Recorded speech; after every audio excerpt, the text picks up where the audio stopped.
In this episode, we will be answering the question, what is a notice to quit in an eviction?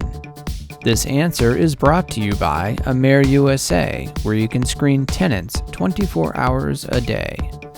A notice to quit is the very first document a landlord will provide directly to the tenant should there be a violation of the terms of the rental agreement.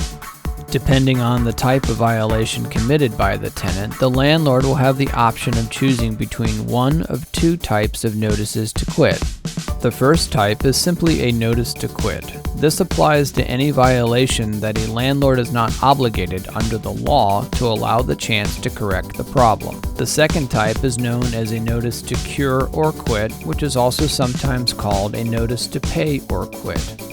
This document would give the tenant a chance to correct the violation before the landlord proceeds with filing an eviction. An example of a curable violation would be a tenant falling behind on the rent, but then they're given a chance to bring it current prior to the landlord filing for the eviction.